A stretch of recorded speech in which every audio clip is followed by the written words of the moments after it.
So it's great to meet you. I'm looking forward to getting into your life of executive education and Thank all of you. these elements that make you who you are. So thank you for taking a minute out. Well, thank you for having me. Yeah, absolutely. So before we get into your life, I know we're all getting tired of talking about COVID, but surviving that pandemic was a big deal and it changed so many things in our life.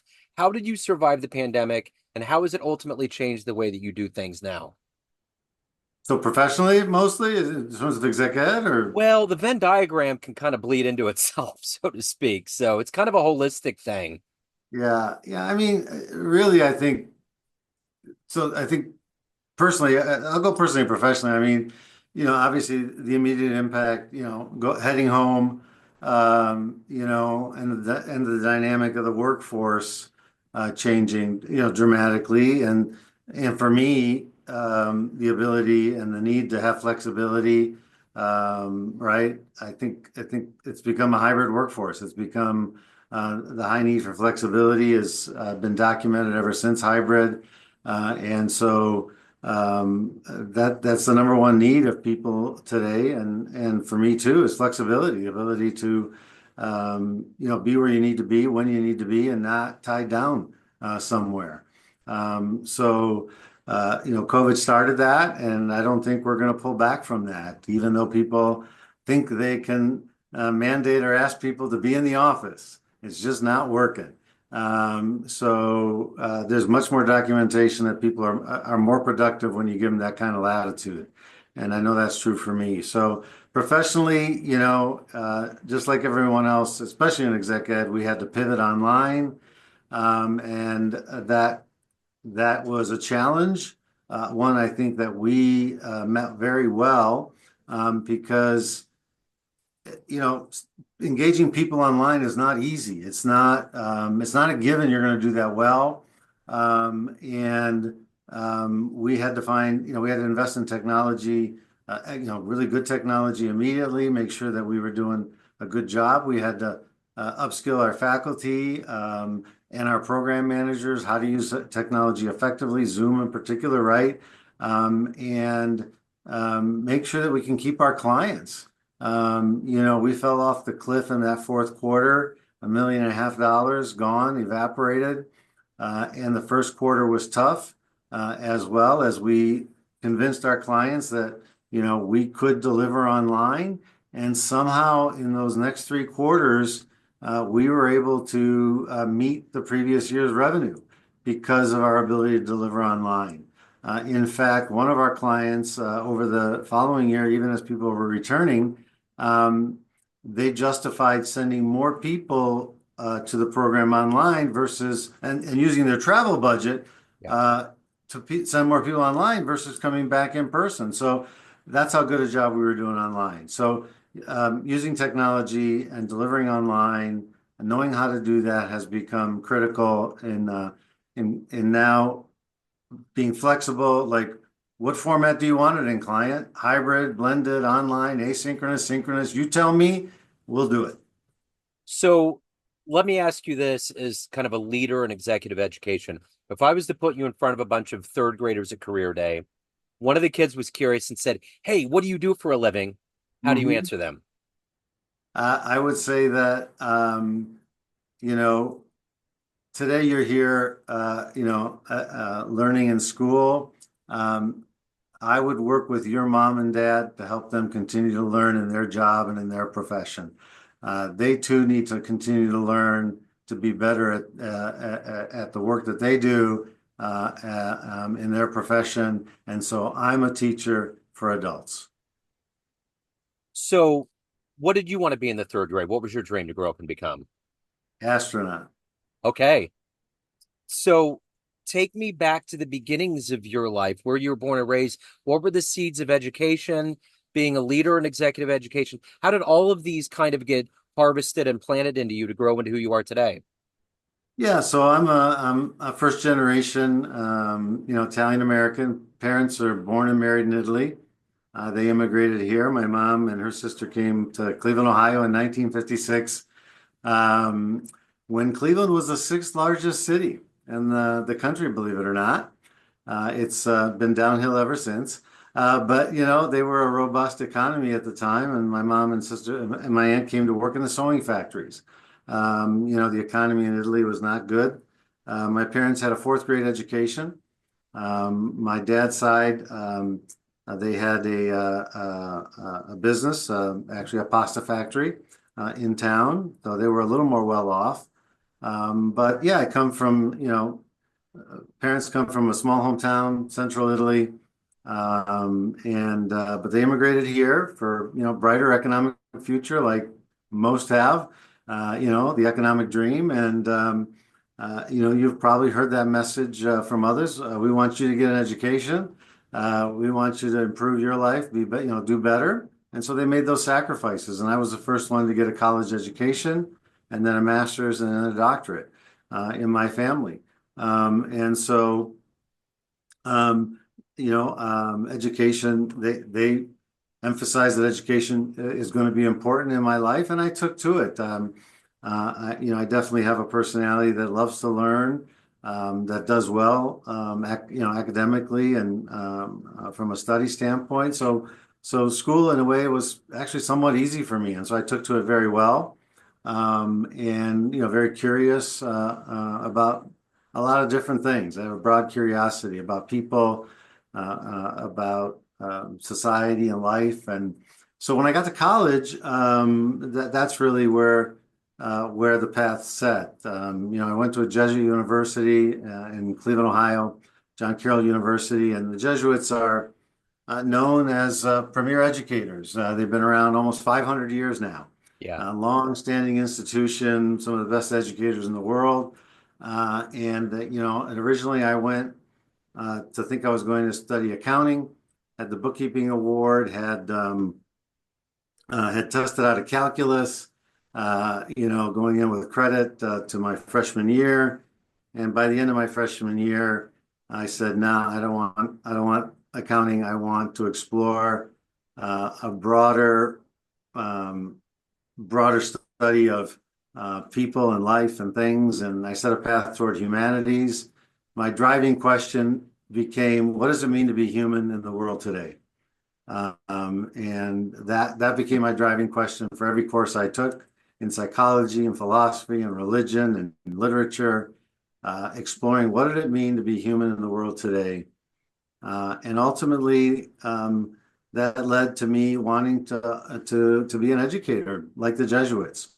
And that's the path I ended up pursuing, getting a master's in adult education, working in industry and training and coaching, and eventually ending up in exec ed at the intersection of college, university, and corporate America.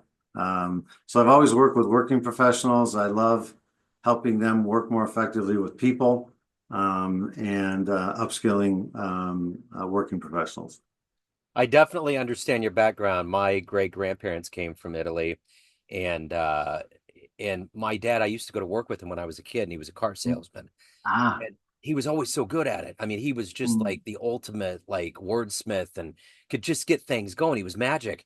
And I remember at one point one of the other salesmen looked over and said, "Hey, do you want to grow up? You want to be like your dad one day? You want to do this?" And my dad would always stop him and say, "Nah, he's not going to be a dummy like me. He's going to go to college and do something else." And as heartbreaking as that was, no, I know. it takes a while for you to realize what he was trying to do because I was the first in all of the generations of our, immigrated Italian Yeah, family to go to yeah, college too. So I get it, but yeah. yeah, it's interesting. Have you been to the old country? Oh, yeah. I still have family there, Joe. Wow. Okay. That's wonderful. Absolutely. I Yeah. I had a pen pal in high school that was in Castle Ferentio, which is just a click below Florence. They owned a big like pizzeria and pasta conglomerate. So I went over there and went to Rome and went around, and it blew my mind. Like I just absolutely love it. And everybody that I talk to that goes to Europe, Italy is always right up there at the top of Right. the list. That's right. Absolutely. I Yeah. know. I know it's a great heritage. Yeah. Uh, my freshman advisor was the chair of the English department, and he would say to me, Luigi, he says, and he was an Irish, Clancy was his last name. He says, "You guys were drinking wine and had culture while we were still running around with bones in our noses. He said that, not me. That's awesome. So, who's been a hero for you? Who's been kind of the inspiration for your career? From a career standpoint, it would be different. But my heroes are my dad and my two uncles growing up. Really taught me so much. My dad is a handyman, hard worker, work ethic. Um, very serious problem solver. So that kind of mentality. And then my two uncles, very close to them. One got me in the grocery business to work my way through college. He was sort of the Americanized uncle, 30-year career in the grocery business, had really, assimilated and had a career in that industry. And then my other uncle was just that fun-loving guy who loved sports and gambling, and my favorite guy. So the trio were just perfect, depending on what I wanted on any given day. Once I got to college, and started looking at from a career standpoint. It really became my mentor in 1995. Vic, who's still 30 years later, is my mentor and hero, because he's really guided me in helping me to do what I hope I can do for others, which is to discover who I am and who I can be and my best self. He taught me how to give without being concerned about what you get back. I'd visit with him. He'd take me to lunch, always buy me lunch, you know, interested in what I was doing and, what I was trying to achieve. And he just coached me and mentored me. He's done that my whole life. Yeah. Whenever there was a big decision, he was always there. And so he's really my hero because he stood by me my whole life. So, what is the motivator for you every day to do this work that you do? I mean, when you educate, you give a lot of yourself, but you also have to evolve as a human yourself. What is that collective gas in your tank every day?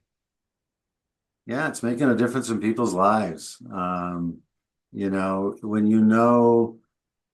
not just me necessarily individually. Yes, I feel like I can make a difference personally in some way, but what we do as an enterprise in terms of education and creating learning experiences or immersive experiences or the kind of exposure we give people to other faculty and smart people, that whole experience can really shape and change people's lives for the better. And when you're working with leaders, you have a ripple effect, right? When you impact them, they impact others.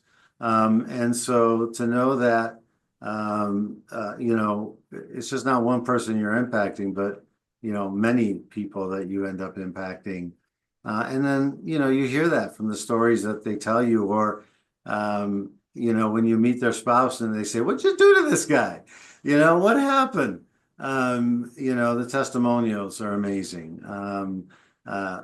People come often to these programs um, to certainly become better leaders, do better job, get better results in their business. But often it's that personal transformation that surprises them, and they recognize that they can take a lot of this and be better parents, be better spouses, be better coaches, friends to other people as well. So, what has been one of your favorite fan letters, client responses you've gotten? Um, well, I mean, if you look on my LinkedIn um, page, the recommendations that I've gotten from my former clients, just what they say I've done for them. I think the theme there is helping them uncover their strengths in a way that, they hadn't seen before. I mean, that is, my quote from Benjamin Disraeli is to help, not so much to give people riches, but to help them uncover their riches. Yeah. That falls in line with the theme, the notion of education. We've come to understand education as filling people's brains and minds with knowledge. But the root word comes from the Latin educare, which is to draw out people's gifts and talents, and help them to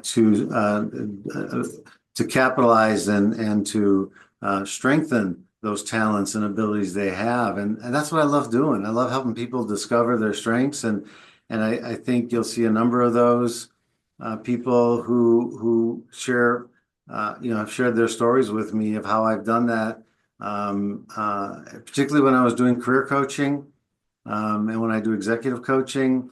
In the leadership programs, it's more a collective type thing, right? I'm getting feedback more from the client as a whole. Individuals certainly say things about the program, not necessarily me. It's more in the executive coaching and career coaching that I'll hear that kind of feedback about what I've done to help people individually. But when you look at what we do for clients, to have a CEO of $1 billion company come up to you at the end of a program when they're the audience to the participants presenting their action learning projects where they went to take what they learned and uncover an opportunity for the business, or do some research on how they could do better merger acquisition integration, or how they could save costs, and essentially document that in a way that the dollar savings or the dollar opportunity is more than they've paid for that program. And the CEO comes up to you and says, "Whoa, this far exceeded my expectation." That's when you realize you've done something really, really, really good. So let's say you have a dream tonight. You run into the 18-year-old younger version of you. You can give that young version of you a piece of advice based on this life you've lived, the wisdom you've accumulated over time. What advice would you impart on that young version of you? Yeah. Um, I think the kernel's been there, is to follow your inner wisdom, listen to your heart, um, and listen to others. Listen to what others have to say, as far as feedback, input, um, about who you are, how you come across. Um, you know, are you being your best self? Can you be better? But for me, it's been a journey of really discovery and uncovering who I am and who I can best be. And so I think I've stayed true to that, is just to listen. Yeah, it's an interior listening to my heart and to my inner wisdom, to the spirit, if you want to go that, a little more spiritual, as to the best path for me. And believe me, that hasn't always been clear, and I haven't always taken the best route. Sometimes you learn what not to do along the way, but I think that continues to be true even today, Joe. So, of everything that you've done and accomplished up to this point in your life, what are you ultimately the proudest of? Raising 6 children, being married 33 years. Yeah. Look at the big smile, right? Um, family first. Uh, you know, Italian family, from Italian heritage, family first. Um, I don't know if you saw the movie recently, about my father, with Sebastian Maniscalco and Joe and Robert De Niro. Have you seen it yet? I haven't seen it yet. I need Oh, you to. have to see it, Joe. Yeah, I Have totally to see will. it, about a father-son relationship, but more importantly, the Italian heritage. Uh, Sebastian, it's kind of his life story, marrying an American woman, when you're supposed to marry an Italian. Uh-huh. Uh, but in the end, he says family isn't just one important thing, it's the only important thing. Yeah. And so for me, and if you ask my wife what she admires most about me, it's my loyalty to my family. Yeah. Not only my immediate family, but my brother, sister, cousins, my loyalty to my family. That's the most important thing to me. What was the movie with De Niro as the bus driver? Was that a Bronx Tale? I don't know that one. Okay, my dad loved that film, and and it was in the neighborhood because he grew up in Brooklyn. He was born in Oh, Brooklyn, okay. raised in Long Island. So all Yeah. of that was opening up, and there was all of the factions of people, the Irish and the Italian Right. and the African Right. American neighborhoods. So that was something he kind of Great. rallied around. But Great to that. anyway, I'll have Yeah. to check this film out. And you have to let me know. Yeah, absolutely. I will. So at the end of the day, everyone has a perception of you, family, friends, clients, everyone that you educate, everyone that knows you, but you run the show. What's your perception of you? Who do you think you are? God, I feel like I'm in a therapy session now. You, this is the therapy question. Oh, that's hilarious. Um, Perception of myself. Um, so the word I use most is orchestrator. Yeah. Um, yeah, and collaborator kind of goes along with that. I hear that from other people. My ability to orchestrate, um, bringing different people together to get things done, building a coalition, a team, um, bringing the right resources to the table to accomplish the task in exec ed, getting the right faculty on board, the right resources to fulfill the task. And so orchestrating all those pieces, it's just that really jazzes me up. I mean, there's so much that has to come together to execute an outstanding program. It's got to be a team effort, but I love collaborating with not only my internal colleagues, but with other colleagues and partners outside of my immediate group as like-minded people in the field. So yeah, I would say orchestrator and collaborator is how I not only see myself, but how I try to be. Yeah. Uh, and in doing that, I think that I'm harmonizing and I'm bringing, giving people a chance to do their best work. So at the end of the day, if anyone wants to reach out, learn more about what you're doing, any of the good business, where can they go? Luigi Pecoraro, it's on my Zoom there, but LuigiPecoraro, all one word, lowercase is fine, at arizona.edu. Best way to reach me, email. LinkedIn, connect with me. The messaging comes to this email. Okay. Is also a good way to do that. Wonderful. I will lead everybody in the show notes. Luigi, it's so great to meet you. Thank you, sir.